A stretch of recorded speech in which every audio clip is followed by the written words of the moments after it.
Welcome back, my friends, to the motorbike show that never ends. It's hello from him. Right, it's oil change time on the Himalayan. Just to prove that it's not a garage queen, we got mud on the engine and we got dust on the wheels. So we've been through mud and we've been up gravel roads. Now then, Royal Enfield state that thou shalt change the oil or do the first service at 500 kilometers. And just to prove that I am obeying the law,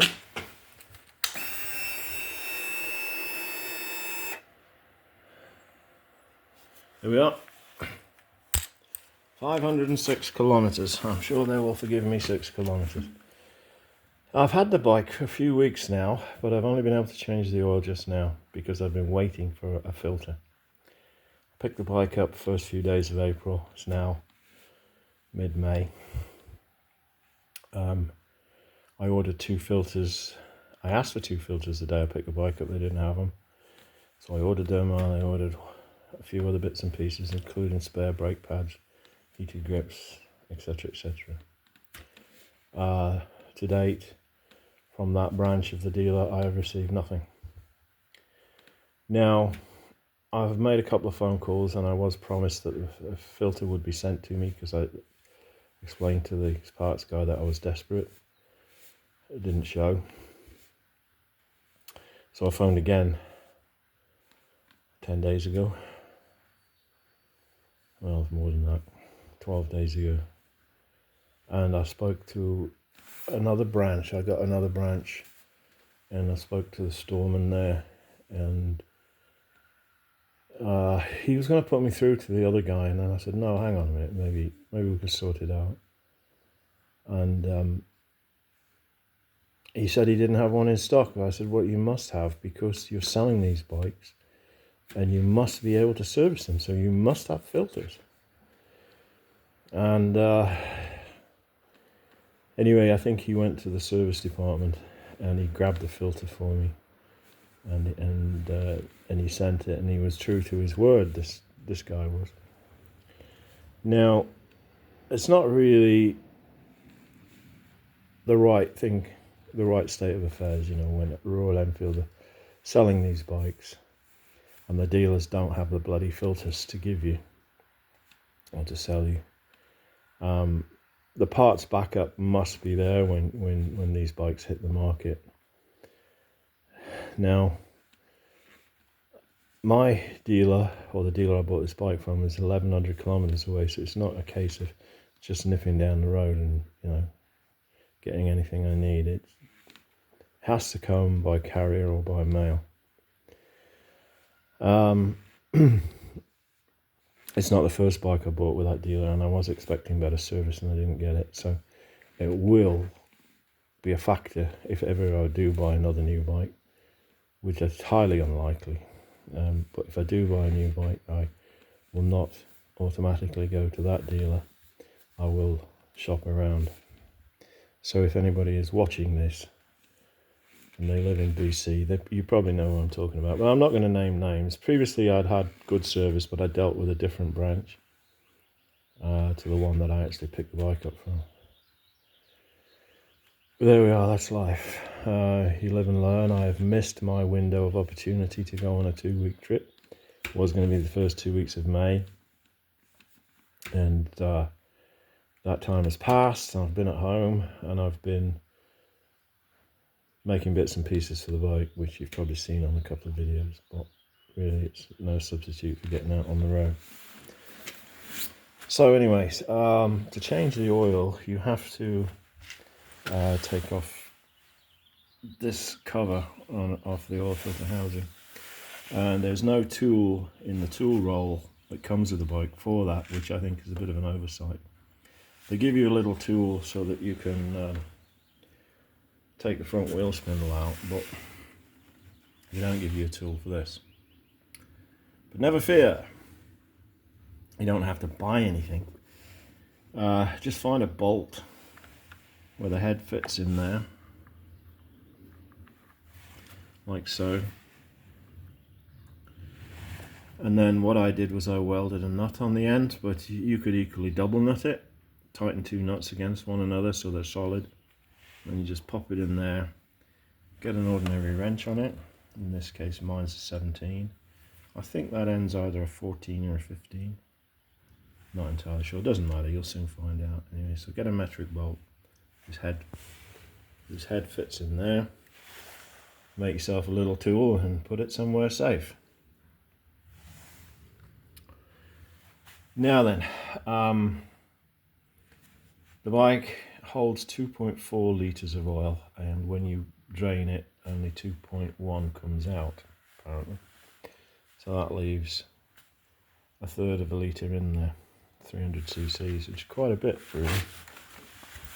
So my advice is to do the oil changes religiously, because there's still old oil circulating.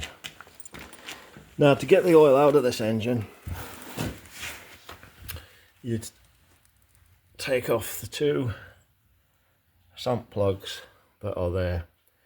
Now, I haven't had this engine apart. I'm assuming that one is engine and one is oil, is gearbox, but I may be wrong, so don't quote me on that. Inside there are these two plastic gauzes with O-rings, and they fit in this way, so you have to grab that little tab with a pair of pliers to pull it out. That was the front one, this is the back one, and these pick up all the bits of crap that are in the bottom there. You can see it's already caught a few bits and pieces. This is a front one, and the orange I think is either gasket goo or bits of gasket material. The black pieces look metallic. That dark ring is a magnet, and that is picking up particles, as you can see.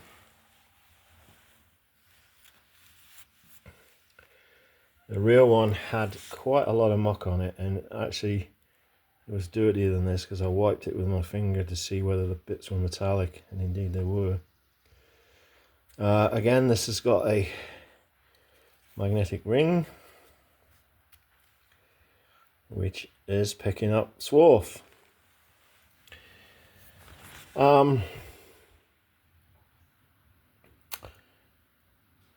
Yeah, so it's picking up not only swarf in the engine, but little metal particles that are ground off the various rubbing surfaces within here. So because of the short 500 kilometer service interval, I am thinking that they put a break-in oil in this engine to deliberately make the engine wear a bit, so that piston rings seal and the gears mate better. They rub off any protruding little bits and pieces of from the machine, in fact, machinery procedure.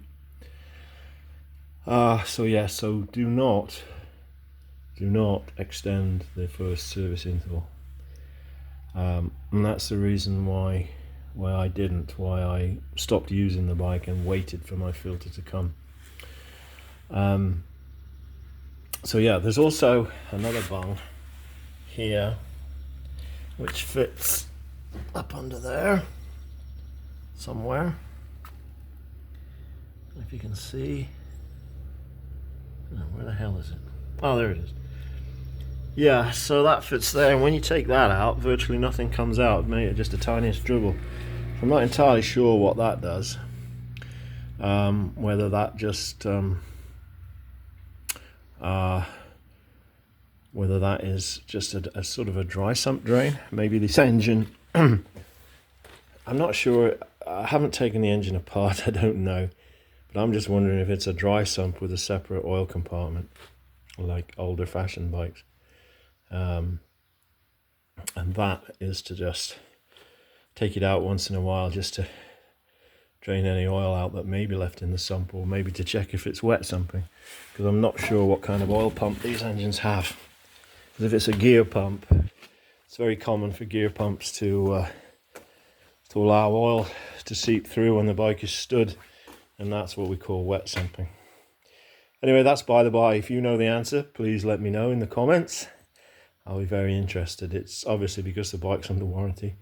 I'm not going to rip the engine down to find out, and I would never rip a healthy engine down Anyway, for that kind of reason. So, right, let's talk about filters.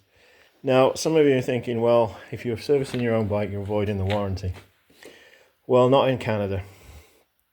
I have been assured that, provided I use genuine parts and an oil of the right viscosity, which is 1040, and it's a JSO 2. Where does it say that? I don't endorse this company, by the way. It's just that that's what they have. Yeah, JSO MA2. So that's good for engines, gearboxes, catalytic converters. It's a semi-synthetic 1040, which is the correct grade. I am using semi-synthetic, not full synthetic, what I would normally do, because I think the engine is still breaking in. And so for this oil change, it will get semi. The next one, it'll get semi, and then I'll go to full synthetic. Now then, my oil filter, I checked, this is the right one. This is the mucky old one that came out, part number 574297, 574297. So there we are. It is the correct filter. And that's pretty much it. I have my receipts to prove I use genuine parts, which I will keep on stock, and I will document it. And I've even got it on video. I can show on this video to show what I'm doing. So my next job is to put the new filter in and bolt it all up and put in 2.1 litres of 1040. I think that's about it. Oil change is not very exciting, but if you buy one of these bikes and they don't have a filter, order one immediately. Even get it from India. You know, get a filter from anywhere you can, but make sure it's genuine. Oh, and a little note: the filter on the 411 Himalayan is the same as the filter on the 450, but the 450 requires O-rings in the kit. You see there's an O-ring here, big O-ring around it, and there's O-rings on the sump plugs, and there's O-rings on the little gauze filters that I showed you. Whereas the 411 doesn't have those. The 411 just has a gasket on the housing cover. But you know, in a pinch, you could use the 411 as long as your O-rings are okay. Right. Or you could source O-rings. So there we go. Oil and filter change on the Himalayan, somewhat belated due to unforeseen circumstances. And once again, thanks to the parts guy who managed to get that filter to me. Still waiting for the other parts. So yeah, so until next time, keep the rubber side down, keep the shiny side up, take care of yourselves, look after one another, try to stay out of trouble. Bye for now.